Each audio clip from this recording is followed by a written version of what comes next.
देव तुकाराम पंढरीनाथ भगवान की जय। माऊली ज्ञानेश्वर महाराज की जय। संत नळबराय महाराज की जय। सद्गुरु जोग महाराज की जय। रंगे रंगे रे श्रीरंगे, रंगे रंगे रे श्रीरंगे, काय भुललासे पतंगे, शरीर जयाचे ठेवणे, धरिसे अभिलाष जेणे, नव्हे तुझा हा परिवार, नव्हे तुझा हा परिवार, द्रव्यदारा क्षणभंगूर, अंतकाळीचा सोयरा, तुका म्हणे विठोधरा, संपादिन्यांच विधाय भक्तिं, विलोकितो येन समाधी राजा, वैराग्यवंतं सुविचारवंतं नमामि जोगं शिरसा गुरुं सच्चिदानंद रूपाय, विश्वोत्पत्त्यादिहेतवे तापत्रय विनाशाय, श्रीकृष्णाय वयं नमः। समचरण सरोजं सान्द्रनीलाम्बुदाभं, जघननिहितपाणिं मण्डनं मण्डनानां, तरुण तुलसी माला कंधरम कंझनेत्रं, सदैवबलहासं विठ्ठलं चिन्तयामि। महायोगपीठे तटे भीमरथ्यं, वरं पुण्डरीकाय दातुं मुनीन्द्रहे, समागते तिष्ठं तमानन्दकन्दं, परब्रह्मलिङ्गं भजे पाण्डुरङ्गं, कलावत्न जीवोद्धररथावतारं, कलङ्काङ्कतेजोधिकामोतिवक्त्रं, खलालीशवद परोदार दक्षं, समाधिस्थमूर्तिं भजे ज्ञानदेवं, परब्रह्मेचा बोध प्रत्यक्षदवे, जयाची टीका वाचिता ज्ञानदेवी, अति मूढते आणले ब्रह्मभावा, नमस्कार माझा तया ज्ञानदेवा, सेवे लागे सेवक झालो तुमच्या, लागलो निज चरणा, अहो स्वामी तुकया देवा, या वरी न करावा अभेर, सहज दिले उदकी वह्या रक्षल्या तुम्ही निज सत्य, अहो स्वामी तुकया देवा, या वरी न करावा अभेर, जळा म्हणे धराल हाती, तरी द्याल मती निरुपम, अहो स्वामी तुकया देवा, या वरी न करावा अभेर, रंगे रंगे रे श्रीरंगे, रंगे रंगे रे श्रीरंगे, काय भुललासे पतंगे, शरीर जयाचे ठेवणे, धरिसी अभिलाष जेणे। प्रस्तुत प्राप्त प्रसंगी प्राप्तस्थळी नैमित्तिक प्रवचन रूपी सेवेसाठी निवडलेला अभंग, महान भगवत भक्त संत सम्राट वैराग्याचे रागरसिक जगद्गुरु श्री तुकोबराय महाराज यांचा इहलोकामध्ये कोणी जीव म्हणून अवताराला आलेला आहे, या जीवाला भगवंताकडे उभे वाटचाल करून आपल्या जीवनातील असणारं इति कर्तव्यता काय आहे हे प्राप्त करून देण्यासाठी, अर्थात मरण यातना चुकवण्याच्या ज्या काही साधना आहेत, या साधना तुकोबराय महाराज या अभंगामध्ये प्रतिपादन करतात। कशा निमित्ताने हे नैमित्तिक प्रवचन आहे सर्वांना ज्ञात आहे, परंतु सांगणं वक्त्याचं आद्य कर्तव्य आहे। आपल्या या परमपवित्र असणाऱ्या या गावातील एक आदर्श मातृत्व, आमच्या असणाऱ्या मामी कैलासवासी मंगल दादाराम साबळे यांचे गेल्या 10 दिवसापूर्वी निधन झालेलं आहे, आणि त्यांच्या या दशगोत्र विधीच्या अर्थात दशक्रिया विधीच्या अनुषंगाने हे प्रवचन रूपी सेवा या ठिकाणी आयोजित करण्यात आलेली आहे। मामींचं जाणं खऱ्या अर्थाने त्यांच्या वयाला अनुसरून नव्हतं, परंतु काळाला अनुसरून होतं। ईश्वरी सत्तेपुढे कोणाचं काहीही चालत नाही, कारण की शास्त्रकार सांगतात की बघा, जो कोणी या इहलोकामध्ये जन्माला आलेला आहे त्याला एक ना एक दिवस, आज ना उद्या, उद्या ना परवा, परवा ना तेरवा, प्रत्येकाला जावं लागणार आहे। आणि या अनुषंगाने आदरणीय मामींचं जाणं झालेलं आहे, आणि त्यांच्या ऋणातून काही उतराई होण्याचं साधन जे काही शास्त्र परंपराने सांगितलेले आहेत मग या आजच्या दिवशी खऱ्या अर्थाने ज्ञानदान असेल, अन्नदान असेल, द्रव्यदान असेल, वस्त्रदान असेल, पिंडदान असेल, जलदान असेल, यांसारख्या असंख्य दानाचा विचार आजच्या या दिवशी केला जातो. आणि पुण्याची असणारी जी काही शिदोरी आहे ते या मातृतत्वाला प्राप्त करून देण्यासाठी ह्या परिवाराने केलेली जी काही धडपड आहे. मोठा परिवार आदरणीय मामींच्या पाठीमागे आहे. सर्व त्यांचे साबळे परिवार, त्याचबरोबर 3 मुली आणि 1 मुलगा, त्यामध्ये समस्त शोकाकुल सर्व परिवार. प्रवीण मुलगा आहे, त्याचबरोबर शीतलताई, सपनाताई आणि अनुराधाताई या 3 मुली आहेत. बलराम आणि कृष्ण 2 नातू आहेत आणि अश्विनीताई त्यांच्या सुनबाई आहेत. आणि त्याचबरोबर इतरही पाहुणे रावळे सर्व अतिष्ट परिवार त्यांच्या पाठीमागे आहे. आणि सर्वच या ठिकाणी आदरणीय मातृतत्वाला शेवटची असणारी श्रद्धांजली, आदरांजली वाहण्यासाठी सर्वच पाहुणे मंडळी या ठिकाणी उपस्थित आहेत. खरं तर आजचं प्रवचन करावं असं काही नाही. एक आमच्या घरातील असणारं जवळचं व्यक्तिमत्व गेलेलं आहे, त्याचं दुःख आम्हाला अंतःकरणामध्ये टोचत आहे.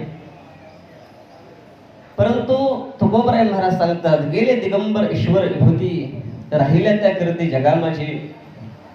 आजच्या या दिवशी आदरणीय मामींनी सर्व परिवारावरती जे काही केलेलं प्रेम आहे,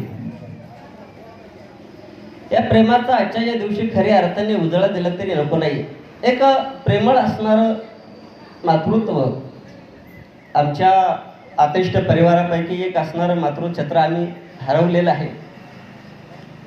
आठवण तर त्यांची खऱ्या अर्थाने येतच राहील, परंतु भगवंताच्या या सत्तेपुढे कोणाचं काही चालत नाही. अशा या अनुषंगाने 10 दिवसापूर्वी त्यांचं देह अवसान झालेलं आहे. आणि आज हा दशगोत्र विधी अर्थात दशक्रिया विधीच्या निमित्ताने प्रवचन रूपी सेवा आणि तुम्ही सर्व या ठिकाणी पाहुणे मंडळी, अतिष्ट, इष्ट मित्र, सुजन सखे सर्वच या ठिकाणी उपस्थित आहेत. सर्वांच्या चरणावरती एकदा अभिवादन करतो आणि आदरणीय मामींना खऱ्या अर्थाने अभिवादन करून या प्रवचन रूपी सेवेला सुरुवात करतो. सेवेसाठी गायलेला अभंग जगद्गुरु श्री तुकोबराय महाराजांचा 4 चरणातील सर्वांच्या पाठातील सर्वांच्या परिचयाचा. या मृत्यू लोकामध्ये आल्यानंतर मनुष्याने कसं जीवन जगावं आणि हे जीवन जगल्यानंतर जीवनामध्ये काय साधना प्राप्त होईल, काय भगवंताचं फळ प्राप्त होईल, या आशयाचा अभंग या सेवेसाठी गायलेला आहे. आजचा दशक्रिया विधी आहे. दशक्रिया विधी केलाच पाहिजे का? नाही केलं तर काय होईल? शास्त्रकार असं सांगतात की आपल्या सनातन संप्रदायामध्ये मनुष्य जन्माला आला की त्याच्यावरती काही संस्कार केले जातात, काही विधी केले जातात आणि काही सोहळे केले जातात. 2 सोहळे मनुष्याच्या जीवनामध्ये आहे. माऊली सांगतात, या देहाची गावा आलिया, जन्म मृत्यूची या सोहळिया, ना म्हणून हे धनंजया जया परी. जो कोणी जन्माला आलेला आहे त्याचा जन्माचा सोहळा आणि जो जन्माला आलाय त्याचा एक ना एक दिवस मृत्यूचा सोहळा, हे 2 सोहळे प्रत्येकाच्या जीवनामध्ये आहेत. शास्त्र सांगतात अनंत संस्कार या जीवावरती केले जातात. बघा, एकदा मातेच्या उदरामध्ये गर्भ स्थापित झाला की तेव्हापासून गर्भधान संस्कार आहे, जतकर्म संस्कार आहे, नामकरण संस्कार आहे, केशोपन संस्कार आहे, मौजीबंध आहे, अन्नप्राशन संस्कार आहेत आणि असे करता करता शेवटचा अंत्यसंस्कार अर्थात हे 16 संस्कार या जीवावरती केले जातात. आणि काही विधी आहे, दशक्रिया विधी आहे. म्हणजे काही विधी आहेत, काही सोहळे आहेत आणि काही संस्कार आहेत. या देहावरती, या जीवावरती यथामध्ये यथा अवकाश प्रत्येकाचे घडत असतात. म्हणून हा दशक्रिया विधी हा केलाच पाहिजे का? शास्त्रकार सांगतात हो, हा जो काही दशक्रिया विधी आहे हा केलाच पाहिजे. नाही केलं तर काय होईल बघा. नैमिष्य अरण्यामध्ये जमलेल्या 88,000 ऋषी ज्ञानाचं असणारं आदान प्रदान करतात. भगवंताचे असणारे ज्ञानावतार सूतजी महाराजांच्या चरणावर ते दंडवत केलं आणि विचारलं की महाराज, अज्ञान घंत विध्वंस कोटी सूर्य समप्रभ सुताख्यायी कथा सार मम कर्ण रसायनम. हे सूतजी महाराज, तुमचं असणारं जे काही तेज आहे की ज्याप्रमाणे ज्ञानाचे कोट्यावधी सूर्य एकत्र यावेत त्याप्रमाणे त्यांचं तेज झळकावं, त्याप्रमाणे तुमचं तेज आहे. आम्ही तुमच्या मुखातून अनंत असणाऱ्या शास्त्राचं सार ग्रहण केलेलं आहे. आता आम्हाला एक शंका अशी आहे की या मृत्यू लोकांमध्ये जीव आल्यानंतर या जीवाच्या उद्धारासाठी जिवंत असेपर्यंत काय साधना केली जातात आणि मृत्यूनंतर सुद्धा काय साधना केली जातात, याचं आम्हाला खऱ्या अर्थाने आमच्या कानाला गोड वाटेल. मम कर्ण रसायनम, आमच्या कानाला गोड वाटेल असं काहीतरी शास्त्र आम्हाला सांगा. आणि तेव्हा प्रसन्न झालेले सूतजी महाराज शौनकादी महामुनींना सांगू लागले की हे बघा, जो कोणी जीव जन्माला आलेला आहे की प्रत्येकाला या ठिकाणी जावं लागणार आहे. काल व्याल मुख ग्रास त्रास निर्नाश हेतवे. काळरूपे सर्पाच्या मुखातून प्रत्येकाला बाहेर काढण्याचं जे काही साधन आहे ते साधन मी आता तुम्हाला सांगत आहे. आणि सांगत असताना सांगायला सुरुवात केली बघा. मनुष्याने जन्मामध्ये केलेले जे काही पाप पुण्य आहे मातेच्या गर्भामध्ये आल्यानंतर त्याला दुःख त्या ठिकाणी होत असतं. सर्व काही आठवत असतं. पूर्व जन्मामध्ये काय केलंय, पाप किती केलंय, पुण्य किती केलंय. आणि मग तो मातेच्या उदरामध्ये मातेची उदर कुहरी पचवल्या विष्टेच्या दादरी उकडवणे नवमासभरी जन्म जन्मोनी मरते. सर्व मातेच्या उदरामध्ये या दुःख यातना भोगाव्या लागतात. तेव्हा तो असणारा गर्भ देवाला विनंती करतो, देवा एकदा मला या मातेच्या उदरामधून बाहेर काढा. एक वेळ करी या दुःखा वेगळे. देवा एकदा मला सोडवा, एकदा मला सोडवा. तेव्हा विचारलं, तू बाहेर येऊन करणार काय? त्या गर्भाने सांगितलं, आठवीन पाय हा माझा नवस रात्र आणि दिस पांडुरंगा. देवा आम्ही तुझं जे काही भजन आहे, तुझी जे काही भक्ती आहे, तुझे जे काही नाम आहे, रात्र आणि दिवस त्याचाच उच्चार करू. परंतु तेव्हा का 9 महिने आणि 9 दिवसांनी एकदा की माता प्रसूत झाल्यानंतर हा माणसाने देह धारण केला की माया सर्व नष्ट होत असते. पूर्व जन्मातलं काही आठवत नाही. आणि जो भगवंताला सोहम सोहम म्हणणारा जो काही गर्भ आहे तो बाहेर आल्यानंतर कोहम कोहम म्हणू लागतो, देवा कोण आहे, कोण आहे. आणि तो आल्यानंतर लालन पालन होत असतं. जीवनामध्ये ज्याप्रमाणे पूर्व प्रारब्ध आहे त्या प्रारब्धाचा अनुषंग करून संपूर्ण जीवन त्या अर्थाने जगतो. आणि मृत्यू समय आल्यानंतर खाटेवरती पडल्यानंतर विचार करतो, काय जन्मा येऊन या केली मी जोडी. देवा काय केलंय मी. बघा ना, चांगले वाचा होती, भगवंताचं नाम चिंतन गायलं नाही, हातपाय चांगले होते, तीर्थयात्रा कधी केली नाही, डोळे चांगले होते, देवाचं चरण कधी पाहिलं नाही. मग हे दुःख होत असतं. आणि हे दुःख होत असताना यमाचे असणारे यमदंड त्या ठिकाणी येतात. आणि आल्यानंतर तो देह आणि तो जो काही आत्मा आहे, आत्मा ओढण्याचा प्रयत्न करतात, पण हा देह त्याला बाहेर जाऊ देत नाही. शेवटी यमाचे यमदंड बैसतील माथा, तेव्हा तुझा रक्षिता कोण आहे. तेव्हा कोणीच नाही महाराज. आणि मग ते असणारे जे काही यमाचे यमदूत आहेत, मारिते झोडते तोडते निष्ठुर यमाचे किंकर बहुसाल. आणि त्याला मारतात, झोडतात, तोडतात आणि शेवटी घेऊन जातात. घेऊन गेल्यानंतर सूतजी महाराज सांगतात की हे शौनकादी ऋषी, आता ऐका, हा जो काही जीव आहे, हा जीव 3 दिवसापर्यंत हा असणारा आत्मा इत्या उंबरट्यापर्यंत फक्त वास्तव्य करत असतो. देह एकदा खाली पडला की तो असणारा 3 दिवसापर्यंत तो असणारा आत्मा आपल्या घरामध्ये भटकंती करतो, अर्थात सावडण्याचा विधी पूर्ण होईपर्यंत. आणि 3 दिवस ते निघून जातात. पुढील असणारे 7 दिवस तो जो काही आत्मा आहे तो आत्मा खऱ्या अर्थाने पंचकृषीमध्ये भटकंती करत असतो आणि ते 7 दिवस आणि पहिले 3 दिवस अर्थात 10 दिवस पूर्ण झाल्यानंतर 10व्या दिवशी निर्भीड अंतकरणाने मुलाने केलेले जे काही जलदान असेल, जे काही तर्पण विधी असेल, भूदेवतांनी आपले असणाऱ्या मंत्र उच्चार असेल आणि काकस्पर्श झाल्यानंतर तो असणारा आत्मा खऱ्या अर्थाने मुक्त होतो आणि पुढील असणाऱ्या योनीमध्ये 1 वर्षाचा कालावधी पूर्ण होईपर्यंत पिशाच्य योनीमध्ये त्याला भटकंती करावी लागते.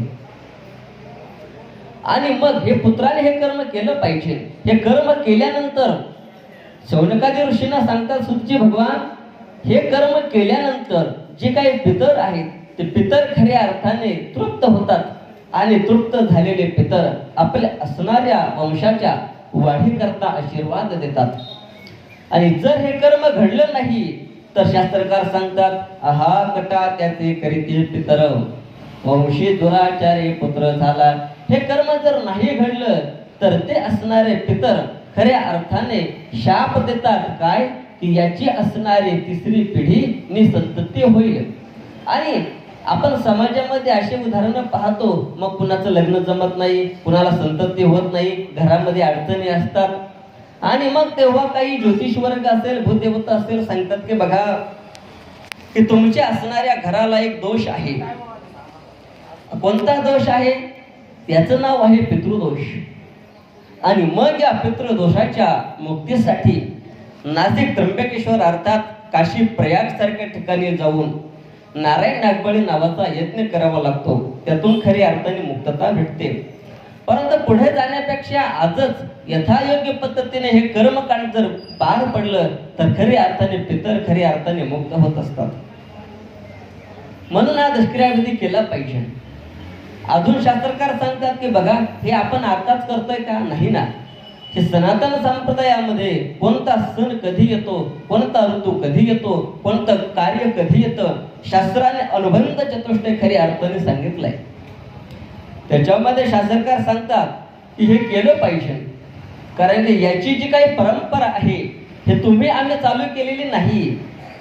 4ही युगाचा जर विचार केला, सत्ययुग असेल, द्वापारयुग असेल, त्रेतायुग असेल आणि चालू असलेला कलियुग असेल, 4ही युगाचा जर विचार केला तर 4ही युगामध्ये ही असणारी दशक्रिया विधीची परंपरा ही चालूच आहे. हे कर्मकांड असणारी परंपरा चालूच आहे. सत्ययुगाचा विचार जर केला तर सत्ययुगामध्ये कोणीही कर्म केलं काही सांगता येईल का? शास्त्राने सांगितलं हो. बघा ना, सत्ययुगामध्ये हिरण्याक्ष आणि हिरण्यकश्यप 2 दैत्य खऱ्या अर्थाने मारले.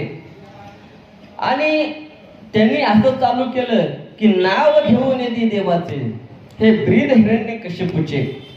त्याच्या असणाऱ्या राजामध्ये, त्याच्या असणाऱ्या या कुळामध्ये कोणीही भगवंताचं नाम करायचं घ्यायचं नाही.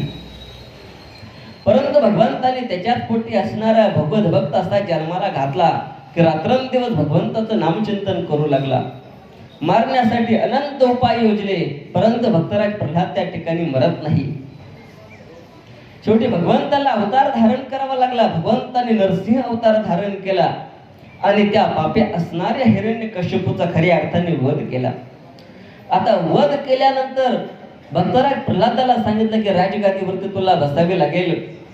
तेव्हा भक्तराज प्रल्हादाने सांगितलं की देवा, माझ्या जीवनामध्ये मला काहीच नको, मला राजगादी नको. मला तर खऱ्या अर्थाने सर्वत्र भगवंताचं दर्शन झालंय. जले विष्णू, सले विष्णू, काष्टे विष्णू, पाषाण विष्णू, सर्वत्र मला भगवंताचं दर्शन झालंय. आता मला माझ्या जीवनामध्ये काही प्राप्त करायचं असं काही राहिलं नाही असं मला वाटतंय. परंतु भगवंत सांगतात की हे बाळा, तुला आता राजगादी खऱ्या अर्थाने चालवावी लागेल. ठीक आहे, आणि त्यासाठी तू काहीतरी मागून घे, काहीतरी मागून घे. तेव्हा बाळ सांगू लागले, अर्थात प्रल्हाद सांगू लागले, मला काहीच नको. भगवंत शेवटी अट्टहास करतात, काहीतरी मागावं लागेल, काहीतरी मागावं लागेल असं म्हटल्यानंतर प्रल्हादाने आपल्या असणाऱ्या देवाला सांगितलं की देवा, हिरण्यकश्यपूला तुम्ही आता मारलंय, परंतु तो माझा बाप आहे आणि बापाच्या उद्धारासाठी काहीतरी कर्तव्य करणं ही काळाची गरज आहे. काहीतरी केलं पाहिजे. पुत्र कोणाला म्हणतात? पुत्र आहे ते इथे पुत्र पुत नावाच्या नरकापासून जो तारतो तो खऱ्या अर्थाने पुत्र आहे. माझ्या बापाचा तुम्ही वध केलाय, त्याला आता मारलंय, त्याच्या असणाऱ्या उद्धारासाठी काहीतरी साधना मला करावी असं वाटत आहे. आणि तेव्हा सत्ययुगामध्ये भक्तराज प्रल्हाद आपल्या बापाच्या उद्धारासाठी हे कर्म त्या ठिकाणी करतात. तर पुढील असणाऱ्या युगाचा विचार जर केला तर त्रेतायुगामध्ये हे कर्म कोणी केलंय का? हो, केलंय ना. कलियुगातील त्रेतायुगातील असणारे जे काही तत्व आहे, भगवान रामप्रभू कौशल्या माता आणि राजा दशरथांच्या पोटी अवताराला येत आहे. आणि अवताराला आल्यानंतर आपलं जीवन कार्य व्यतीत करत असताना राजगादेचा वारसा चालवण्यासाठी राज अभिषेक करण्याची तयारी झाली. परंतु मंथरा मातेच्या मुखातून काही मातेच्या कर्ण विवरामध्ये काही दोष पसरवण्यात आले आणि त्याचा परिणाम सकाळी रामप्रभू अयोध्येची गादी खऱ्या अर्थाने आपल्या या काबीज करणार. तेवढ्यात भगवंताचे असणारे पिताश्री सांगतात की हे रामप्रभू, तुला आता खऱ्या अर्थाने या मृत्यू लोकामध्ये राजगादी बसण्याचा अधिकार नाही. अयोध्येची असणारी राजगादी तुला चालवण्याचा अधिकार नाही. तुला आता खऱ्या अर्थाने वनामध्ये जावं लागेल. तापस भेष विशेष उदासी 14 बरस राम वनवासी. रामप्रभू 14 वर्षाच्या वनवासाला खऱ्या अर्थाने निघून जातात. आणि निघून गेल्यानंतर इकडे राजा दशरथजी विचार करतात, अरे खऱ्या अर्थाने माझे असणारा मुलगा निघून गेलेला आहे. कोण आहे माझा मुलगा? भारद्वाज मुनी खऱ्या अर्थाने सांगतात, एक राम दशरथ का बेटा, एक राम घट घट में बैठा, एक राम का सभी पसारा, एक राम सबसे न्यारा. अरे कोण आहे? ज्या घटामध्ये बसलेला आहे तो राम तरी तूच आहे. ही सर्व सृष्टी तरी तुझीच आहे. आणि सर्वात पेक्षा निराळा सुद्धा सगुण आणि निर्गुण याही पलीकडे तूच आहे. परंतु मी फक्त राम हा माझा मुलगा आहे या भावाने तुझ्याकडे पाहिलंय. त्याचा परिणाम तुला वनाला जावं लागतंय, वनवासाला जावं लागतंय. परंतु बाळा, पितृआज्ञा पाळण्यासाठी तू जात आहे. रामप्रभू, लक्ष्मण दादा आणि सीतामाता पवित्र असणाऱ्या शरयू मातेचं दर्शन करून वनवासाला निघून जातात. इकडे 6 दिवस त्या ठिकाणी निघून जातात आणि रामप्रभू परत अयोध्या नगरीमध्ये येत नाही. सुमंतजीला विचारलं की सुमंतजी, आणलं का माझ्या रामाला? सुमंतांनी सुद्धा सांगितलं की नाही आणलं, येणार नाही. तेव्हा राजा दशरथजी विचार करतात, अरे का येत नाही? माझे प्राण अजून माझ्या शरीरामध्ये का शिल्लक आहेत? जर माझ्यापासून माझा राम वेगळा झालाय, मी का जीवन जगावं? आणि 6 वेळेला त्या रामाचं चिंतन केलं आणि चिंतन करून खऱ्या अर्थाने देहरूपी काया सोडून दिली. रामप्रभूच्या कानावरती भरताच्या मुखातून बातमी कळते की दादा, आपले असणारे पिताश्री आपल्याला सोडून जातात. विरह मध्ये सुद्धा जगाचा बाप आहे, परंतु बाप गेल्याचं दुःख रामप्रभूला सुद्धा होतं. आणि आपल्या बापाच्या उद्धारासाठी रामप्रभू सुद्धा प्रयागराज भूमीमध्ये बापाच्या उद्धारासाठी कर्म त्या ठिकाणी करतात. म्हणजे सत्ययुगामध्ये सुद्धा परंपरा आहे, त्रेतायुगामध्ये सुद्धा परंपरा आहे आणि द्वापार युगामध्ये सुद्धा परंपरा आहे. बघा, द्वापार युगामध्ये महाभारती युद्ध घडणार. अर्जुनाला थोडासा अहंकार झाला. अर्जुन सांगत आहे, देवा, अग्निदेवतेने मला रथ दिलाय, गांडीव नावाचं धनुष्य माझ्याकडे आहे, हत्तीसारखे सिंहासारखे असणारे आम्ही 5 भावंड आहोत आणि जगाचा कर्तम अन्याचा कर्तुम शक्ती असणारा भगवान परमात्मा आमच्या बाजूने आहे. आम्ही आता युद्ध करणार, सर्व असणाऱ्या कौरव सेनेला खऱ्या अर्थाने नायनाट करणार, यमसदने धाडणार. ठीक आहे. भगवंत सांगू लागले की हे अर्जुना, तुला तुझ्या जीवनामध्ये थोडासा ज्ञानाचा अहंकार झालाय. कारण की माऊली सांगतात, नवल अहंकाराची गोठी, विशेष न लगे अज्ञाना पाठी, सज्ञानाचे झोंबे कंठी, नाना संकटे नाचवी. अनंत संकट ज्ञानी माणसाला येत असतात, अज्ञानी माणसाला संकट नाही. त्याप्रमाणे अर्जुना, तुला थोडासा ज्ञानाचा अहंकार झालाय, काळजी करू नकोस. शेवटी रथावरती भगवान परमात्मा बसले. अर्जुन धनुष्य घेऊन त्या रथावरती आरूढ झाले आणि ध्वजस्तंभावरी वानरू जो का मूर्तिवंत शंकरू सारथी शारंग धरू अर्जुनीशी. सर्व काही ठीक आहे, परंतु पुढे गेल्यानंतर अर्जुनजी देवाला सांगू लागले की देवा, माझी एक अशी विनंती आहे की माझा असणारा जो काही रथ आहे तो दोन्ही सैन्याच्या मधोभागी नेऊन उभा करा, की जेणेकरून मला आमच्या बाजूने कोण लढतंय आणि कौरवांच्या बाजूने कोण लढतंय हे मला बघायचं आहे. सेनयोर भयोर मध्ये रथम स्थापयित, हे अच्युता माझा असणारा रथ घेऊन चला. भगवंताने सुद्धा क्षणाचा विलंब न लावता दोन्ही सैन्याच्या मधोमध्ये आपला रथ उभा केला.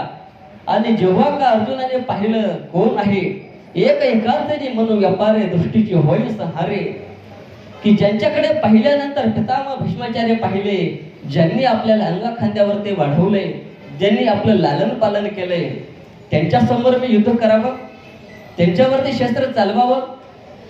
ज्या असणाऱ्या कृपाचार्याने खऱ्या अर्थाने आपल्या मुलाला विद्या दिली नाही, ती विद्या खऱ्या अर्थाने मला दिली, त्यांच्यावरती आपली विद्या चालवावी. जयद्रथ पाहिला, शाल्व पाहिला, संग्राम पाहिला, सर्व असणारे कौरव पाहिले. आणि सर्व पाहिल्यानंतर अर्जुनाचा असणार अहंकार गळाला. अर्जुनजी देवाला सांगू लागले की देवा, आता मला युद्ध करायचं नाही, मी युद्ध खऱ्या अर्थाने करणार नाही. भगवंत विचारतात की हे अर्जुना, अरे इतक्या वेळ तू सांगत होता की मी संपूर्ण असणाऱ्या कौरव सेनेला यम सदनाला धाडेल, सर्वांना यम सदने पाठवेल, आता काय झालं? काय झालं आता? का युद्ध करणार नाही? अर्जुन जे सांगतात की देवा, मी हस्तिनापूर नगरीमध्ये हातामध्ये कुराण भिक्षा पात्र घेऊन या नगरीमध्ये कुराण मागेल, परंतु मला युद्ध करायचं नाही. भगवंताने पुष्कळ समजवण्याचा प्रयत्न केला, परंतु अर्जुन काही ऐकायला तयार नाही. शेवटी भगवंत विचारतात की अर्जुना, मुख्य कारण काय आहे की तू युद्ध करणार नाही? तेव्हा अर्जुनजी देवाला सांगतात की हे देवा, आमची कौरव सेना आणि आमचीच पांडव सेना एकाच कुळातील आहोत, आणि जर आम्ही समोरासमोर जर युद्ध खऱ्या अर्थाने केलं तर आमचे पांडव सेना नष्ट होऊ शकते किंवा कौरव सेना नष्ट होऊ शकते. आणि हे नष्ट झाल्यानंतर आमच्या असणाऱ्या कुळाला पिंडदान कर्म देण्यासाठी कोण जिवंत राहील का? आणि जर जिवंत राहिलं नाही तर या मृत्यू लोकांमध्ये खऱ्या अर्थाने व्यभिचार वाढेल. हिचे काय लुप्त पिंडोदक क्रिया, पिंडदानाच्या असणाऱ्या क्रिया खऱ्या अर्थाने लुप्त होऊन जातील. आमचे पितर नरकाला जातील आणि आशीर्वाद देण्याच्या ऐवजी आम्हाला शाप देतील. म्हणून मला युद्ध करायचं नाही. शेवटी भगवान सांगतात की हे अर्जुना, त्याची काळजी तू करू नकोस, कारण की प्रजेने केलेलं पाप भोगण्यासाठी राजाला ते पाप फेडावं लागतं. त्याप्रमाणे तू तुझं कर्म कर, तू तुझा धर्म पाळ, की जेणेकरून राजा धर्मराज गादीवरती बसल्यानंतर त्यांच्या हातून यांच्या उद्धारासाठी काहीतरी कार्य करता येईल. महाभारत युद्ध संपलं. राजा धर्मराज हस्तिनापूरचे राजे झाले. आणि काही दिवस लोटल्यानंतर भगवंताला विनंती केली की हे देवा, एवढा मोठा नरसंहार या मृत्यू लोकांमध्ये झालाय, यांचं असणारं सर्व पाप माझ्या या माथी पडत आहे, पापाची फेड कशी करणार? भगवंताने सांगितलं, या मृत्यू लोकांमध्ये या असणाऱ्या युद्धामध्ये कुणाचा मुलगा त्या ठिकाणी मरण पावलाय, कुणाचा बाप त्या ठिकाणी मरण पावलाय, कुणाचा भाऊ त्या ठिकाणी मरण पावलाय, कुणाचा असणारा सर्व असणारी जी काही ही परिवार आहे ही सर्व नष्ट झालेली आहे. आणि यांच्या सर्वांच्या उद्धारासाठी राजा तुला हे कर्म त्या ठिकाणी करावं लागेल. म्हणून भगवंताच्या समवेत राजा युधिष्ठिर अर्थात धर्मराज या सर्व कुळाच्या उद्धारासाठी कर्मकांड त्या ठिकाणी करतात. आता कलियुगाचा जर विचार जर केला तर आपण ज्यांना आदर्श तत्व म्हणतो, ज्ञानोबर आहे, तुकोबर आहे, नाद बाबा निळोबर आहे, आदी करून सकल संत महात्म्यांची यादी जर आपल्या डोळ्यासमोर आली तर सर्व संतांनी हे कर्म केलेलं आहे. तुकोबराय महाराजांना विचारलं की महाराज तुमचा काय अनुभव आहे? तुकोबराय सुद्धा हे सांगतात, काय माझे झाले गया वर्जन, पिटले पितराचे ऋण, पिंड पदावरी दिला आपुले एक करे, मी माझा जो काय पिंड आहे तो खऱ्या अर्थाने वाहिला, गयासारख्या ठिकाणी जाऊन माझ्या पितरांच्या उद्धारासाठी हे कर्म केलं, म्हणून मी खऱ्या अर्थाने मुक्त झालो. त्याप्रमाणे तुम्ही आम्ही सुद्धा हे कर्म आजपर्यंत चालू आहे आणि हे चालू राहीलच का? जर या शास्त्रामध्ये जर पितरांची जर मुक्तता होत असेल तर करण्यासाठी काय हरकत आहे? काही नास्तिकवादी लोक विचार करतात इथे कर्म करायचं ते तिकडे असणार, त्यांना भेटेल काय? नाही ना भेटू शकत. त्यांना एक विज्ञानाचा एक दृष्टांत सांगतो आणि पुढे चलतो ऐका.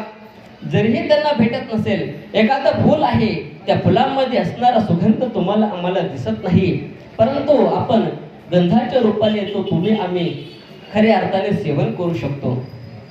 बघा ना, एक सोपं उदाहरण सांगतो की हे जे काही कर्म आहे हे दिसत नाही परंतु भेटल्याशिवाय राहत नाही. बघा ना, पूर्वीचा कालखंड जर आठवला तर एखाद्याला पैसे द्यायचे असेल तर काही हजाराच्या नोटा, काही 500च्या नोटा, काही 2000च्या नोटा, काही 10 रुपयाच्या नोटा, काही 50 रुपयाच्या नोटा या असणाऱ्या चलनाची देवाणघेवाण होत असेल. परंतु आज काळचा जर आपण विचार जर पाहिला, सोशल मीडियाचा विचार जर केला तर आपण मोबाईलवरून जर समोरच्या व्यक्तीला जर आपण पैसे जर पाठवले तर ते तुम्हाला आम्हाला दिसतात का? की जर मी आता एखाद्या व्यक्तीला 5000 रुपये पाठवले, समोरच्या व्यक्तीला सांगता येईल का 10 रुपयाच्या किती नोट आहेत, 50 रुपयाच्या किती नोट आहेत, 500च्या किती नोट आहेत? या दिसत नाही, परंतु तुमच्या अकाउंटला त्या जमा होत असतात आणि माझ्या असणाऱ्या अकाउंट मधून त्या कट होत असतात. त्याप्रमाणे हे केलं जाणारं जे काही कर्म आहे, आजच्या दिवशी केलं जाणारं ज्ञानदान असेल, अन्नदान असेल, द्रव्यदान असेल, जलदान असेल, पिंडदान असेल, हे सर्व त्या पितरांना खऱ्या अर्थाने प्राप्त होत असतं. म्हणून हे खऱ्या अर्थाने केलं पाहिजे. आणि या मृत्यू लोकांमध्ये आल्यानंतर हे मरण चुकवता येत नाही महाराज. कोणीही असो, मरण हे चुकवता येत नाही. आणि जर मरण हे चुकवता आलं असतं, धनुर्धारी अर्जुनासारखा ज्याचा बाप आहे, भगवान कृष्णासारखा ज्याचा मामा आहे, असे असणारे अभिमन्यूला सुद्धा चक्रव्यूहामध्ये फसल्यानंतर मरण चुकवता आलं नाही. जगाची जननी सीतामाता ज्याची सून आहे, जगाचा बाप ज्याचा मुलगा आहे, देवाचा राजा इंद्र ज्याचा मित्र आहे, अशा असणाऱ्या दशरथ राजाला सुद्धा मरण चुकवता आलं नाही. तुम्ही आम्ही सर्वांना एक ना एक दिवस जावं लागणार आहे. कारण की शास्त्रकार सांगतात की येथे उरो नाही आले अवतार, येरते पामर जीव किती. या मृत्यू लोकांमध्ये आल्यानंतर भगवंताचा अवतार सुद्धा या काळाच्या ओघामध्ये नष्ट झाला तर तुमची आमची काही गणना नाही. एक हिंदी पद आहे, त्यामध्ये असं वर्णन केलेलं आहे. शास्त्रकार सांगतात, 9 भी मर गए 10 भी मर गई सहस्त्र 88, 33 कोटी देवता मर गए पड़े काल के फांसी, पीर मरे पैगंबर मरे मर गए जिंदा जोगी, जपे तपे संन्यासी मर गए. सगळे या ठिकाणी निघून गेले, परंतु कोणी या मृत्यू लोकांमध्ये जीवनाचं असणारा, आयुष्याचं असणारा ताम्रपट घेऊन कोणीही जन्माला आलं नाही. प्रत्येकाला एक ना एक दिवस जावं लागणार आहे. त्याच्यामध्ये वशिलाबाजी खऱ्या अर्थाने चालत नाही. परंतु अडचण एक आहे की तुम्ही आम्ही या मरणाला खऱ्या अर्थाने विसरू नये. बघा ना, आपल्या गावातील असेल, आपल्या वस्तीवरील असेल, आपल्या घरातील असेल, आपल्या पाहुणे मंडळीतील जवळचे असतील, या सर्वांना आपण या स्मशानभूमीमध्ये खऱ्या अर्थाने आणून पोहोचवले. आणि येथे पोहोचवल्यानंतर सुद्धा आपण असं म्हणतो की तो गेला, परंतु मी सुद्धा मरणार आहे असं प्रत्येक जण विसरून गेले. बघा, मी ज्या संस्थेमध्ये शिक्षण घेतलं, सनंद सुखनिवासी सद्गुरू जोग महाराज, आणि त्या जोग महाराज संस्थेचे आद्यजनक सद्गुरू मामासाहेब दांडेकर. मामासाहेब नेहमी सांगायचे की बघा, तुम्ही पंढरपूरला कधी जाऊ नका, तुम्ही आळंदीला कधी जाऊ नका, तुम्ही ज्ञानेश्वरी कधी वाचू नका, तुम्ही गाथा कधी वाचू नका, तुम्ही भागवत कधी श्रवण करू नका, तुम्ही हे कर्म त्या ठिकाणी करू नका, परंतु रोज नित्य नियमाने एक कर्म करा. काय? आपल्या गावातील असणारे जे काही स्मशानभूमी आहे, त्या असणाऱ्या स्मशानभूमीला रोज एक प्रदक्षिणा मारा. का? रोज या स्मशानभूमीमध्ये आल्यानंतर तुमचं आमचं वैराग्य तेवत राहील. आणि वैराग्य झाल्यानंतर हा असणारा जीव पाप कर्मापासून खऱ्या अर्थाने दूर जाईल. पाप कर्म त्या ठिकाणी करू शकत नाही. एक संन्यासी महात्मा एका चौकामध्ये बसलेला होता. आणि चौकामध्ये बसलेला संन्याशाला एका राजाने पाहिलं. घोड्यावरती टप टप टप टप टप टप पावलं टाकीत तो घोडा त्या संन्याशाजवळ उभा राहिला आणि राजाने विचारलं की हे संन्याशी, हे फकीर, बस्ती कहा आहे? बस्ती कहा आहे? विचारलं, अरे वस्ती कुठे आहे?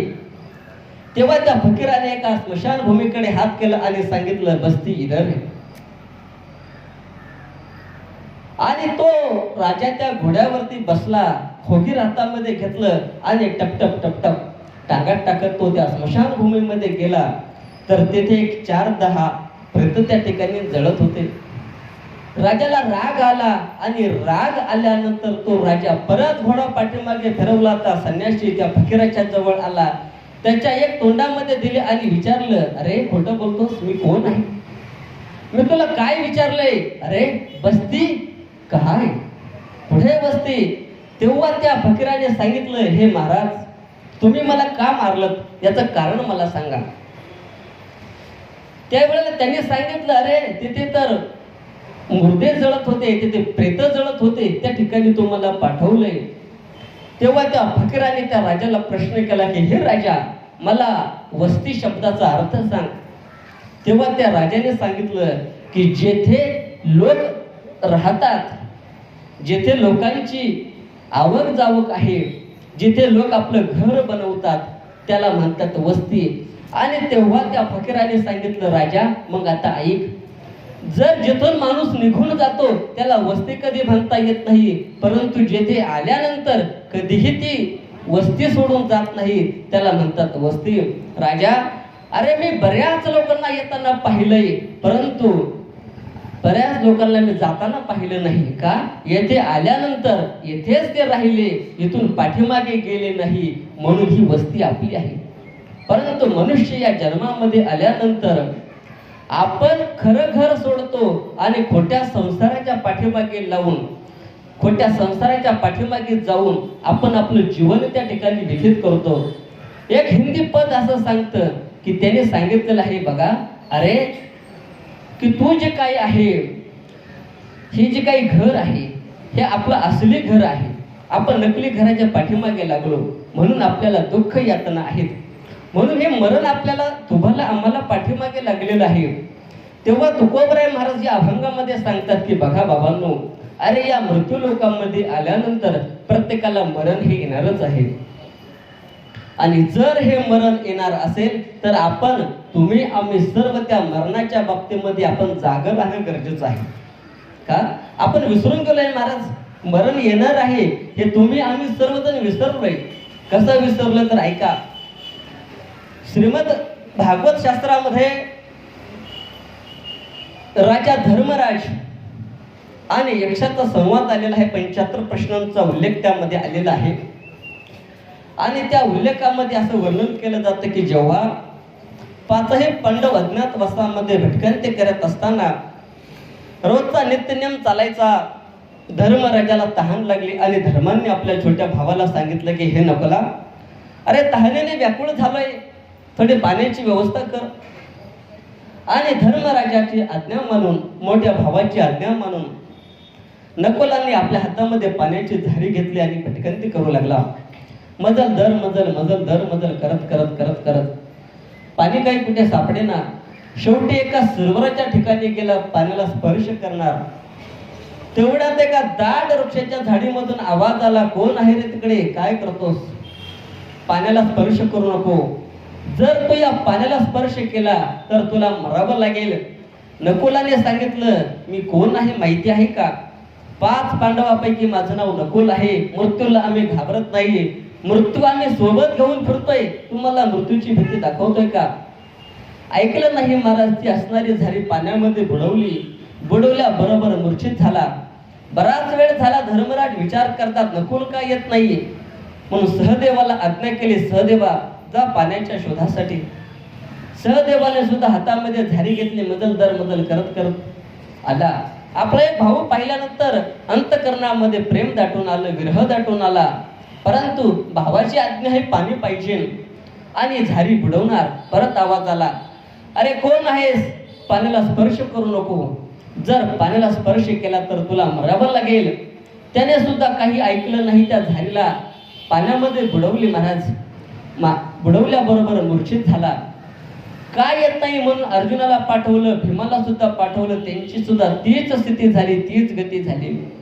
शेवटी प्रत्येकाला हा देह प्रिय आहे, प्रत्येकाचा जीव प्रत्येकाला प्रिय आहे. धर्मराजाने स्वतः हातामध्ये झारी घेतले, पाण्याची भटकंती करू लागला. ते असणाऱ्या शापित सरोवराजवळ जातात. चारही भावांचे देह पाहिले, नयनामधून अश्रू त्या ठिकाणी ढाळू लागले. परंतु पाणी ग्रहण करू आणि मग त्यांच्याकडे जाऊ या अनुषंगाने तळ्याच्या काठावर ते जातात. परत आवाज आला, कोण आहे रे तिकडे? पाण्याला स्पर्श करू नको. जर पाण्याला स्पर्श केला तर तुला सुद्धा मरावं लागेल, देहाला मुकावं लागेल. धर्मराज होते महाराज. धर्मराजाने विचारलं, कोण आहेस? त्याने सांगितलं, मी यक्षराज आहेत. माझ्या पहिल्या प्रश्नांची उत्तरे द्या आणि उत्तरे दिल्यानंतर तुम्हाला पाणी मिळवून देण्याची जबाबदारी माझी आहे. आणि पहिला प्रश्न विचारला, या जगातील पहिलं आश्चर्य काय आहे? महाराज धर्मराजाने क्षणाचाही विलंब न लावता सांगितलं, या जगातील सर्वात मोठं आश्चर्य आहे ते म्हणजे मनुष्य आपलं मरण चुकलाय, मरण आपलं विसरलंय. अहन्य हनी होताने गच्छन्ति यम मंदिरम शेष स्थावर विश्यन्ते किम आश्चर्य मतपरम. प्रत्येक जण आपल्या या मरणाला विसरलाय, याच्यापेक्षा दुसरं आश्चर्य कोणतं आहे? तुकोबराय महाराज सांगतात, एक पाहता एकची तहने सावध त्या गुन्हे कारेन व्हा. बाबांनो, तुम्ही सावध का होत नाही? मरणाच्या बाबतीमध्ये तुम्ही सावध का होत नाही? सावध झालं पाहिजे. बघा ना, सर्व त्या ठिकाणी समोर बसलेली जी काही व्यक्ती आहेत, कोणाचं 30% आयुष्य गेले, कोणाचं 40% गेले, कोणाचं 70% गेले, कोणाचं 90% गेले, प्रत्येकाचं गेलंय. परंतु तुम्ही आम्ही जागा आहो का? नाही ना. माऊली सुद्धा सांगतात, दरदूर सापे गिळीत असे उभा परी मासेया वेठाळी जिभा. की ज्याप्रमाणे दरदूर म्हणजे बेंडकुळी आहे, ते त्या लाईटेचा असणाऱ्या किडा खाण्यासाठी धाव घेत असते, परंतु ते हे पाठीमागे विसरली. दरदूर सापे, सापाने आपल्याला अर्ध त्या ठिकाणी गिळले, ती विसरून गेले. त्याप्रमाणे तुम्ही आम्ही सुद्धा विसरून गेलोय. काय की आपलं आयुष्य 40% गेले, कोणाचं 60% गेले, कोणाचं 70% गेले. काय केलं पाहिजे उद्धाराच्यासाठी? तेव्हा तुकोबराय सांगतात की बाबांनो, काय झालंय ते झालंय, परंतु आता इथून पुढे तुम्ही तुमच्या असणाऱ्या मस्तीमध्ये जीवन जगू नका.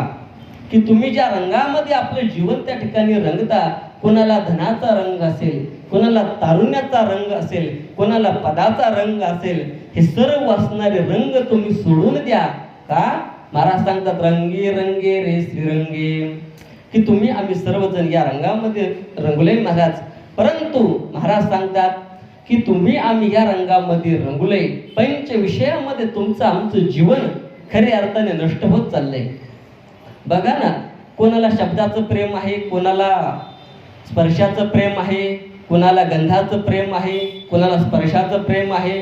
प्रत्येकाला प्रत्येक प्रेमामध्ये, प्रत्येक विषयामध्ये प्रत्येक जण गुंतलाय महाराज. बघा ना, तुम्ही आम्ही सुद्धा श्रवण सुखामध्ये, श्रवण विषयामध्ये किती गुंतलोय महाराज. बघा ना, काही लोक सकाळी आता या TV चॅनलला खऱ्या अर्थाने कीर्तन लागतात. बरेच लोक खऱ्या अर्थाने कीर्तन ऐकतात. काही लोक त्या ठिकाणी मालिका बघतात. ऐकत नाही असं नाही महाराज, प्रत्येकाची आवड भिन्न भिन्न आहे. कुणाला परमार्थिक श्रवण करावंसं वाटतं, तर कुणाला संसारिक श्रवण करावंसं वाटतं. परंतु महाराज सांगतात की श्रवण जे काही आहे हे चांगलंच केलं पाहिजे. बघा ना, एक उदाहरण खऱ्या अर्थाने शास्त्रकार सांगतात की बघा, की जे काही एका पशुला एका विषयाचं जे काही सुख आहे, त्या सुखाने त्याला प्रत्येकाला जावं लागतं. महाराज सांगतात, कुरंग मातंग पतंग भृंग मिरहा हथा पंच भिरैव पंच. हरिण असेल, हत्ती असेल, भुंगा असेल, मासा असेल आणि पतंग असेल, त्या सर्वांना जावं लागलं महाराज.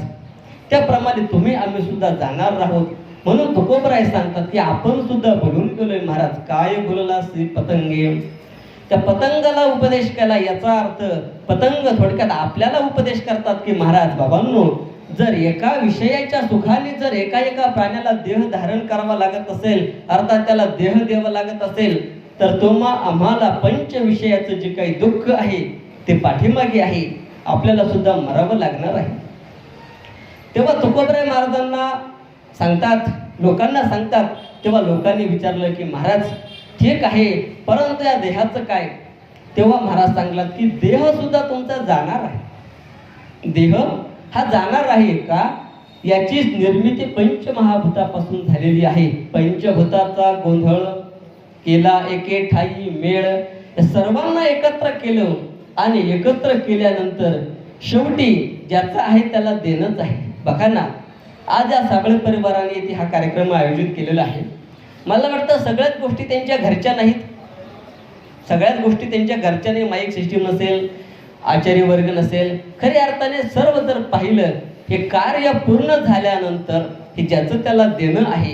तेव्हा महाराज सांगतात की शरीर जयाचे ठेवणे. बाबा अरे तर एक ना एक दिवस जाणारच आहे, याची अभिलाषा धरून काही उपयोग नाही. धरीसी अभिलाष चेने.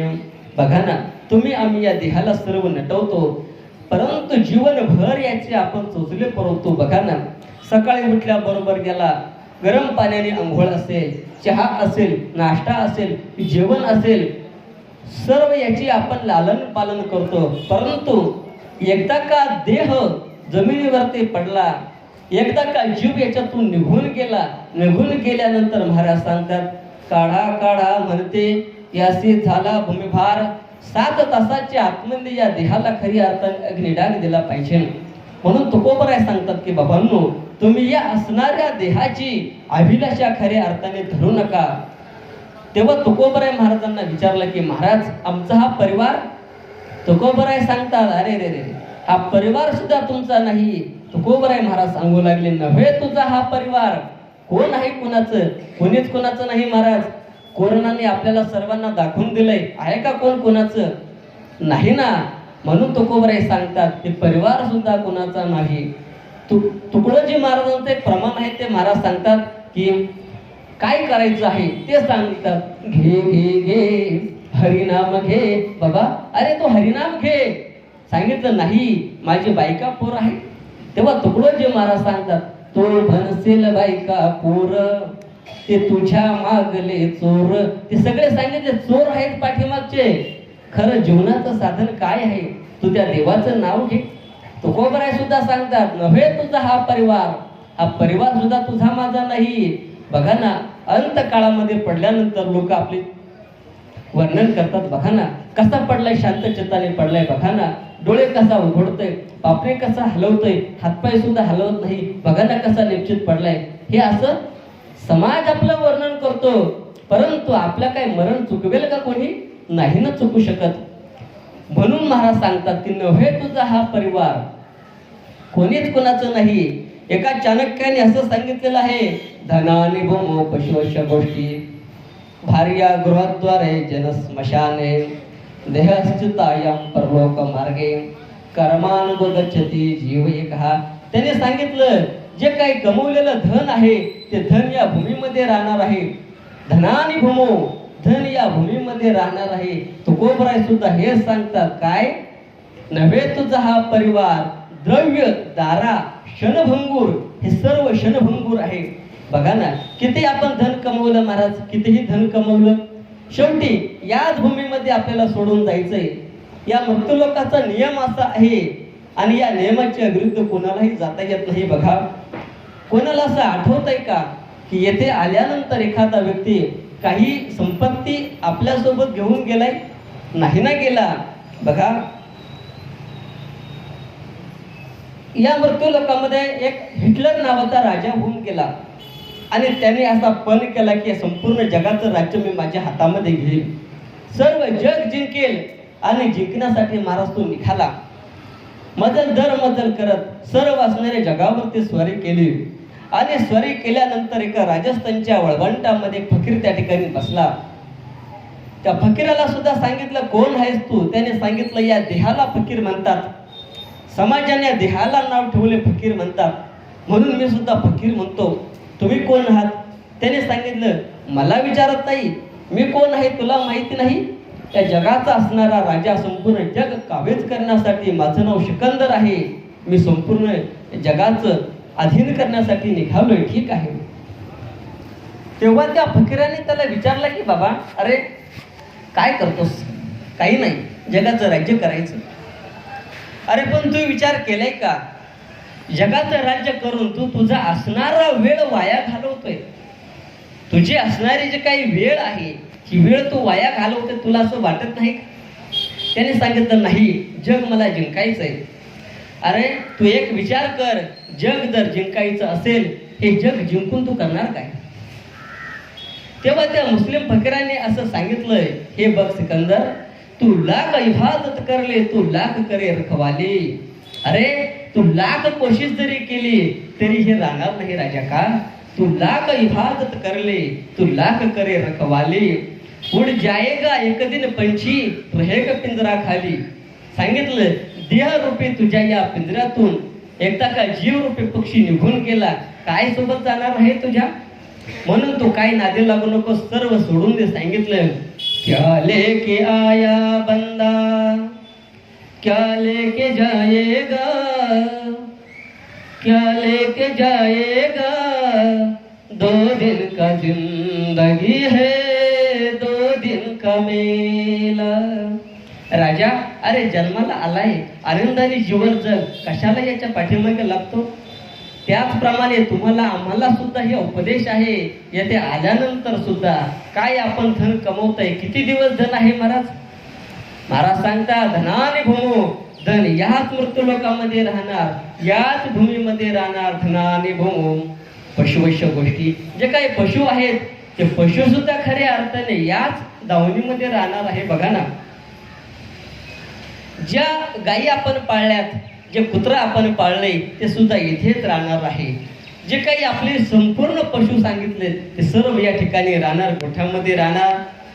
जे काही भार्या आहे, भार्या म्हणजे पत्नी, जिला आपण अर्ध अंग असं मानलं जातं शास्त्राने, ती सुद्धा कुठपर्यंत आहे? भार्या गृहद्वारे. ही पत्नी जी काही आहे फक्त घराच्या उंबरठ्यापर्यंत आहे. तुकोबराय सुद्धा महाराज हे सांगतात, देहगृहेचे कामिनी तितावर राहिली भुवनी, मी जळत असे स्मशानी. अग्निसभे ऐकला, अरे ती सर्व त्या ठिकाणी राहणार आहे, मी मात्र अग्नीमध्ये जळणार आहे. म्हणून शास्त्रकार सांगतात, भार्या गृहद्वारे हा संपूर्ण जो काही जन आहे, आपण विचार करतो ना, या मनुष्याच्या अंतविधीला एवढं पब्लिक होतं, याने जीवनामध्ये एवढं संपत्ती कमवली, एवढं मनुष्य त्या ठिकाणी कमवलंय, परंतु हे सर्व असताना सुद्धा हा संपूर्ण समाज येथे आल्यानंतर विचार करेल. आणि एक सांगू का मायबाप, फक्त मृत्यू लोकांमध्ये लोकाला चांगलं म्हणण्याची जागा जी काही असेल तर ती फक्त हीच आहे. मनुष्याने जीवनभर कसंही वागावं, परंतु येथे आल्यानंतर प्रत्येक जण असंच म्हणतो, बघा ना, व्यक्ती चांगली होती बरं का, व्यक्ती चांगली होती बरं का, चांगलं इथेच बोललं जातं. म्हणून जो काही जन आहे, महाराज सांगतात, जन स्मशाने इथपर्यंत आहे. पुढे महाराज सांगतात की संपूर्ण जे काही आपला देह आहे, देहश्चितायाम, हा असणारा देह येथेच जळणार आहे. आणि तुम्ही आम्ही केलेले जे काही कर्म आहे, या कर्माची शिदोरी घेऊन तुम्हाला आम्हाला पुढच्या प्रवासासाठी जायचंय. म्हणून तुकोबराय महाराज सांगतात, धनानि भूमो पशवैश्य गोष्टी, भार्या गृहद्वारे, जन स्मशाने, देहश्चितायाम परलोक मार्गे, कर्मानुगच्छति जीव एकः. संपूर्ण आहे. तुकोबराय सुद्धा याचा अनुवाद करत असताना सांगतात, नव्हे तुझा हा परिवार द्रव्य दारा क्षणभंगूर. तुकोबराय महाराज, आम्हाला आता कळलंय मरण आम्हाला येणार आहे, आता मरण येणार आहे, मग आम्ही करायचं काय? तुकोबरायने सांगितलं, बाबांनो, हे जे काही सोयरे धायरे आहेत हे सर्व मध्यान्ह काळीचे आहेत. तुम्ही आता एक काम करा, काय? अंतकाळीचा सोयरा तुका म्हणे विठूधरा. अंतकाळामध्ये जो कोणी आपल्या उपयोगाला येईल त्याचं तुम्ही चिंतन करा. नामदेव महाराज सुद्धा सांगतात की बघा ना, तुम्ही आम्ही जीवनामध्ये आल्यानंतर जीवनभर तर कोणी आहे, धनवंता लागे सर्व मान्यता आहे जगे. प्रत्येकाकडे धन असू द्या, नातलग त्याच्या जवळ येतात, पाहुणे रावळे त्याच्या जवळ येतात, ज्येष्ठ मित्र त्याच्या जवळ येतात, परंतु पैसे नसू द्या महाराज, कुणीही आपल्या जवळ यायला त्या ठिकाणी मागत नाही किंवा कोणी येतच नाही. म्हणून एक शास्त्रकार असं सांगतात की ज्याच्याजवळ अर्थ आहे त्याच्याच जगण्याला अर्थ आहे, आणि ज्याच्याकडे अर्थ नाही त्याच्या जीवन जगण्याला सुद्धा काही अर्थ नाही. म्हणून नामदेव महाराज सांगतात, धनमान बळे न आठविसी देवा, अंतकाळी तेव्हा कोण आहे. अरे कोण येणार आहे, तुम्ही आम्ही विचार केलाय का? आपल्याला अंतकाळामध्ये कोण येणार आहे? तेव्हा महाराज सांगतात, अंतकाळामध्ये दुःख यमाच यमदंड बैसतील माथा, तेव्हा तुझं रक्षिता कोण आहे. जेव्हा यम येतात ना, मारिती झोडीती तोडीती. आता याचे 3 अर्थ असे आहे बघा, यमाचं यमदंड आणि मारिती झोडीती तोडीती. एखाद्याने कमी पाप केले त्याला फक्त यमदूत मारतात, ज्याने जास्त पाप केले त्याला खऱ्या अर्थाने झोडतात, आणि ज्याने खूप असं पाप केले त्याला मात्र यमदूत काय करतात, तोडतात. मारिती झोडीती तोडीती निष्ठुर, त्यांच्यापाशी काही चालत नाही. म्हणून महाराज सांगतात की अंतकाळीचा सोयरा तुका म्हणे विठू धरा. तुम्ही सुद्धा, आपण सुद्धा सर्वांनीच या मृत्यू लोकामध्ये आल्यानंतर जीवनाचा सार्थ काय असेल याचा कधी विचार केलाय का? मी कोण आहे याचा सुद्धा विचार केलाय का? माऊली विचार करतात, मी कोण आहे ऐसा करावा विचार, म्हणे ज्ञानेश्वर निवृत्तीचा. मी कोण आहे याचा जर आपण तुमच्या आमच्या जीवनामध्ये विचार जर केला तर तो असणारा देव, अर्थात ते असणार तत्व आणि माझ्या हृदयामध्ये असणारं तत्व एकच आहे. मी वासुदेव तत्वता कणो येईल विचारिता. मी कोण आहे, मीच भगवंत आहे, सर्वाघटी राम, देहादेही एक. प्रत्येकाच्या हृदयामध्ये भगवंताची असणारी चेतना शक्ती आहे. गीतेमध्ये सुद्धा भगवान परमात्मा अर्जुनाला उपदेश करत असताना सांगतात की हे अर्जुना, अरे माना अथवा न माना, परंतु ममई वंश जीव लोके जीवभूत सनातन. प्रत्येकाच्या या हृदयामध्ये माझीच शक्ती आहे, मीच प्रत्येकाच्या हृदयामध्ये बसलेलो आहे, माना अथवा न माना. म्हणून आपण जे काही आहे अंतकाळामध्ये त्या भगवंताचं नामचिंतन मुखामध्ये घ्यावं. का अंतकाळामध्ये काय घ्यावं महाराज? अहो अंतकाळामध्ये त्या भगवंताचं नामचिंतन घेण्यासाठी जन्मापासून तारुण्यापणापासून भगवंताचं नामचिंतन पाहिजे.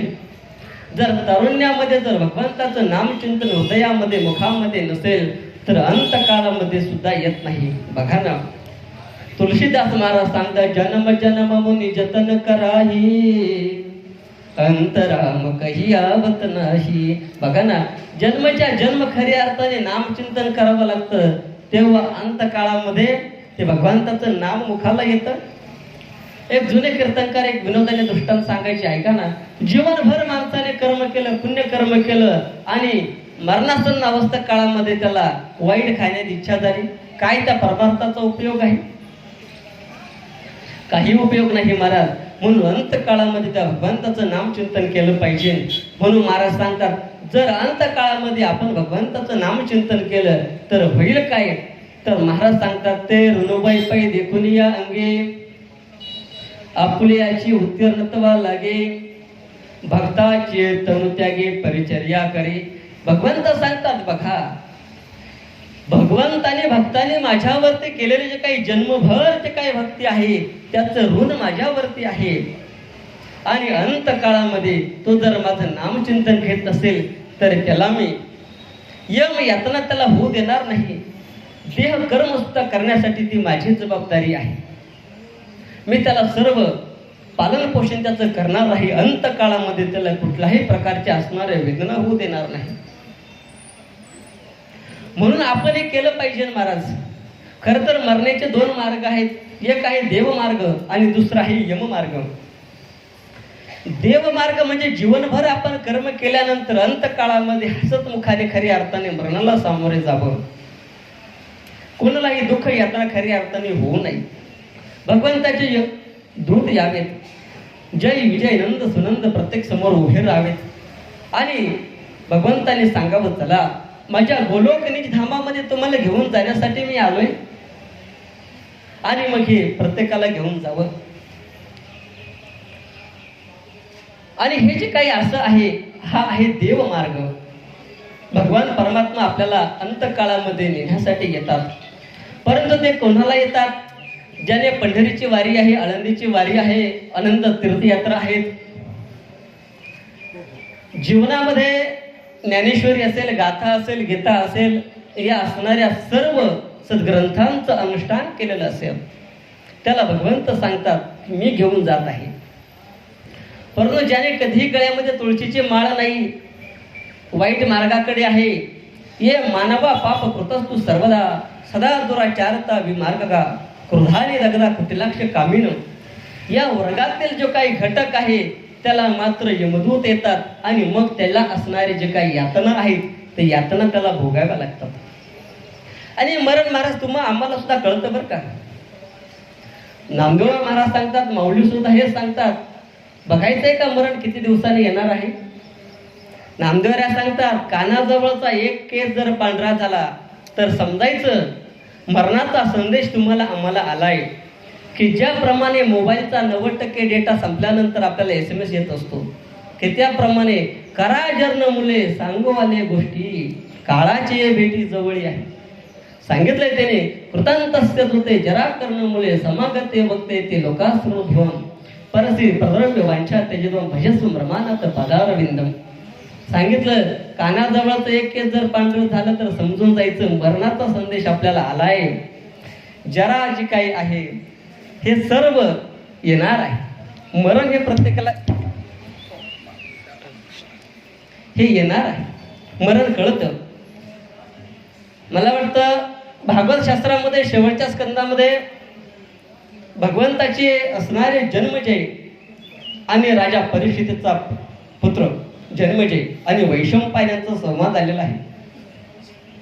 या संवादामध्ये असं वर्णन केलंय की बघा की मरण यातना कधी येतात. त्यावेळेला सांगितलेलं आहे, वैशंपायन ऋषी जन्मेजयाला सांगतात की 6 महिने आधी मरण कळतं. पूर्व दिशेकडे जात असताना जर नैसर्गिक नियमाप्रमाणे सावली जर विरुद्ध दिशेला पडत असेल तर समजून जायचं 6 महिन्याने तुम्हाला आम्हाला मरण येणार आहे.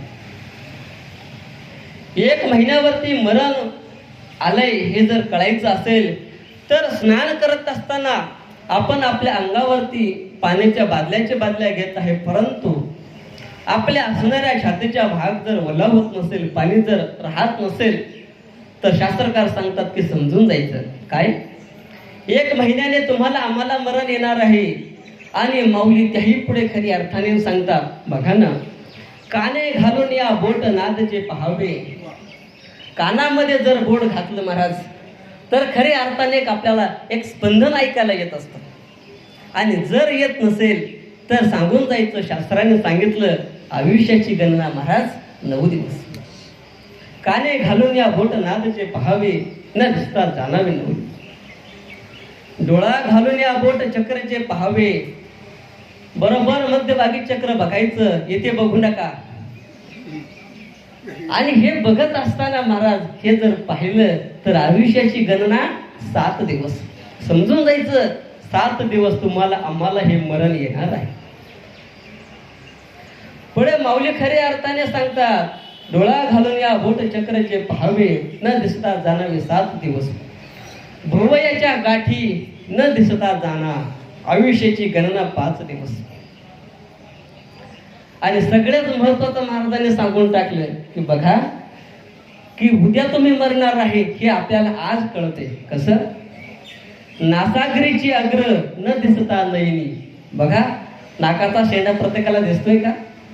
जर दिसत नसेल तर प्रत्येकाने समजून जायचं सकाळच्या नाश्त्याला आपण नाही. नासागरीची अग्र न दिसता नयनी म्हणा तेची दिनी रामकृष्ण. ज्ञानदेव म्हणे हे साधूचे लक्षण अंतकाळी वेगे पहा आपण. हे आपण पाहिलं पाहिजे. बघा ना, मला एक विशेष वाटतंय महाराज, मी हे मरण सांगतोय तरी खालून माता वर्ग खरे अर्थाने हसतोय. मग याचा अर्थ असा आहे की तुम्ही आम्ही सर्वजण मरणाला विसरलोय. महाराज मरणाला विसरलोय आपण. काही नाही, ते समोरची व्यक्ती गेली, आपल्याला काही येणार नाही, परंतु हे तुम्हाला आम्हाला येणार आहे. विसरली तया थोर झाली हानी. बघा ना, आपण विसरलोय आणि विसरल्यामुळे आपण त्या भगवंताचं नामचिंतन आपण घेत नाही. आणि नामचिंतन न घेतल्यामुळे होईल काय पचतील खाली 84च्या एक एक योनी कोटी कोटी फेरा मग लागे वारा मनुष्य देह. अनंत जन्मामध्ये आपल्याला जायचंय. मग कधी मनुष्याच्या योनीला असेल, कधी पक्ष्याच्या योनीला असेल, कधी या वृक्षाच्या योनीला असेल, कधी या दगडाच्या योनीला असेल. अनंत जावं लागेल आपल्याला महाराज. आणि हे सर्व टाळण्यासाठी शास्त्रकार सांगतात पुनरपि जननम पुनरपि मरणम पुनरपि जनने जठरे शयनम. बघा ना, पुन्हा जन्माला येणं, पुन्हा मरणं, पुन्हा जन्माला येणं, पुन्हा मरणं, हे जे काही आपले साखळी चालू आहे.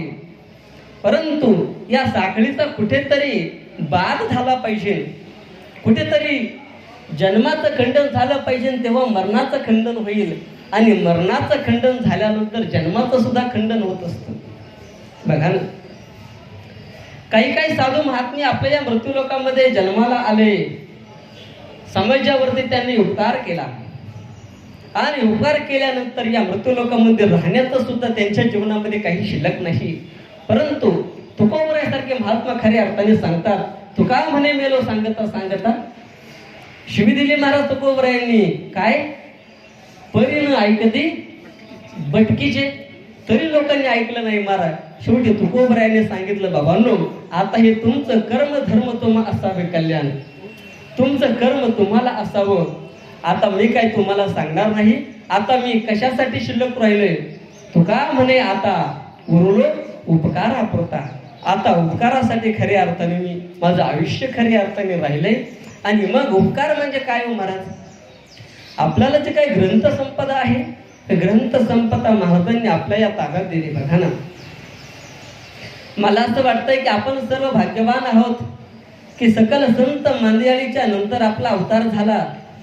जर आपण या सकल संत मांदियाळीच्या आधी जर अवताराला आलो असतो तर कशाची ज्ञानेश्वरी, कशाचा गाथा, कशाचा काकडा, कशाचं भागवत काहीच नसतं महाराज.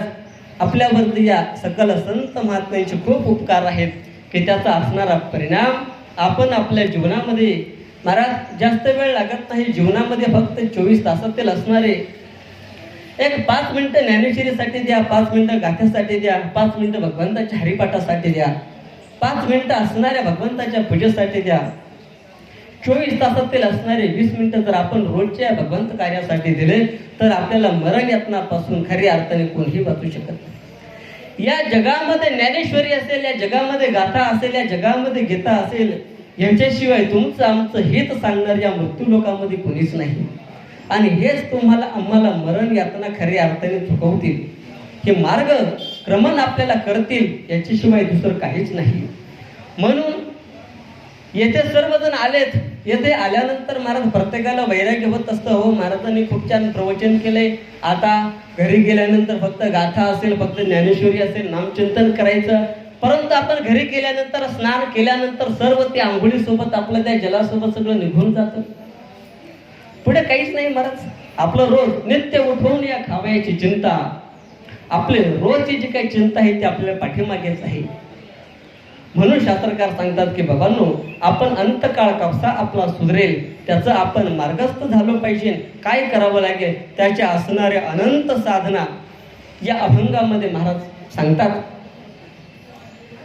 आणि हे जे काही मरण आहे, हे जे काही मरण आहे, मरणाच्या बाबतीचा विचार जर आपण तुम्ही आम्ही जर करू गेलो तर हे खऱ्या अर्थाने राजा परीक्षितीने आपल्याला सांगून दिले. काय मरण येणार नाही ना? मरण येणारच आहे. कसं येणार आहे बघा ना, भागवताने खूप छान दृष्टांत आपल्याला दिलाय आणि पटवून दिलंय. राजा परीक्षिती वनामध्ये गेला आणि वनामध्ये गेल्यानंतर साधूच्या आश्रमामध्ये जातात.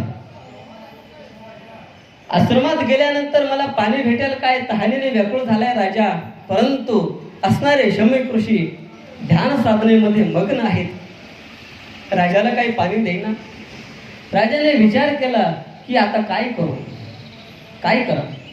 शेवटी आपल्या बाणाच्या साह्याने मेलेला सर्प घेतला आणि त्या असणाऱ्या ऋषीच्या गळ्यामध्ये घातला. राजा आपल्या राजवाड्यामध्ये निघून जातात. शमीक ऋषींचा असणारा पुत्र शृंगी येतो. शृंगीने पाहिलं काय झाले, माझ्या बापाच्या गळ्यामध्ये कुणीतरी सर्प त्या ठिकाणी घातलाय. गंगेत असणारं पवित्र जल हातामध्ये घेतलं आणि त्या ठिकाणी संकल्प सोडला, ज्या कोणी उन्मत्त राजाने माझ्या बापाच्या गळ्यामध्ये सर्प घातलाय त्याला 7 दिवसामध्ये तक्षक नावाचा सर्प दंश करेल आणि त्याला देह सोडावा लागेल. राजाच्या कानावरती बातमी आली. राजाने सर्वसंग परित्याग केला. गंगेच्या काठावरती निघून जातात आणि गंगेच्या काठावरती निघून गेल्यानंतर प्रत्येक ऋषीला विचारतात, मरण येणार आहे, काहीतरी सांगा. सर्वांनी मौन वृत्ती धारण केली, कुणी काही सांगायला तयार नाही. शेवटी राजा अंतर्मुख झाला आणि विचार केला, बघा मी माझ्या मातेच्या उदरामध्ये असताना उत्तरा मातेवरती जेव्हा अश्वत्थामाने जे काही क्षेपणास्त्र सोडलेलं आहे तेव्हा सुद्धा भगवंतांनी माझं रक्षण केले. जो भगवंत मला माझ्या मातेच्या उदरामध्ये सांभाळू शकतो तो भगवंत मला बाहेर आल्यानंतर सांभाळू शकत नाही का?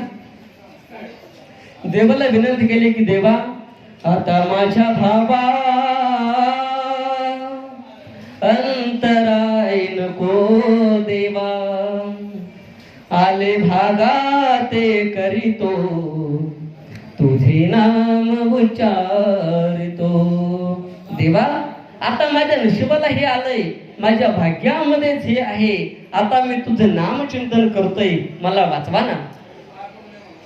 तेव्हा भगवंताची असणारे जे काही अवतार आहेत, तत्र भवद भगवान व्यासपुत्रो यदृच्छया कामट नाम अपेक्षेह अलक्षलिंग निजलापदृष्टो सुतश्य बालरवधूत वेशः.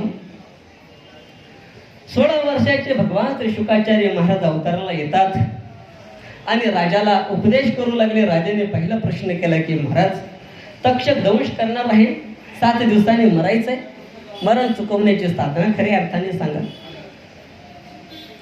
राजा कडे पाहून शुकाचार्य महाराज हसू लागले. राजा विचारतोय, देवा मला मरण येणार आहे आणि तुम्ही मात्र हसताय. सांगितलं राजा, अरे ऐक, 7 दिवसाने तुला मृत्यू येणार आहे, याचा अर्थ असा आहे की 7 दिवस तुला मृत्यू स्पर्श करू शकत नाही. परंतु माझं मी तुला सांगणार आहे, परंतु क्षणभंगूर नाही भरवसा, माझा सुद्धा भरवसा नाही आणि तुला 7 दिवस मरण त्या ठिकाणी स्पर्श करू शकत नाही. राजा काळजी करू नकोस. पहिला प्रश्न विचारला, अथ पृच्छामि संस्थिते योगिना परमगुरुं पुरस्तस्य हितकार्यम्रिय मानस सर्वता. ज्याचं मरण काळ जवळ आले त्याने काय करावं आणि मग त्याला सांगितलं, जित संग जितासनो, बाबा अरे तू आसन लाव, त्या भगवंताचं नामचिंतन कर. आणि सांगितलं मरण प्रत्येकाचं चुकणार नाही का? अत्यंतम कुरताम रसायन विधिम वाक्यम प्रेम जल्पतो वार्गे पार निर्तो गच्छतो नभो देवांद्रिम अलिहतो पाताला विशुतो न प्राणे तदपि परवर्तो सत्यम जेते मृत्यूनः. काहीही साधना करा, ते मरण प्रत्येकाचं चुकणार नाही, हे येणारच आहे, परंतु मरणाची असणारी भीती प्रत्येकाने नष्ट केली पाहिजे. राजाला भागवत सांगितलं आणि अभिप्राय विचारला, राजा काय? तेव्हा राजाने सांगितलं, मरण माझे मरुनी गेले, मज केले अमर. मी आता अमर झाले, मरणाची भीती आता माझी नष्ट झाली. आता केव्हाही तक्षक येऊ आणि केव्हाही या शरीराला स्पर्श करू. आता देह नव्हे मी हे सरे उरलावर विठ्ठल, आता माझा देह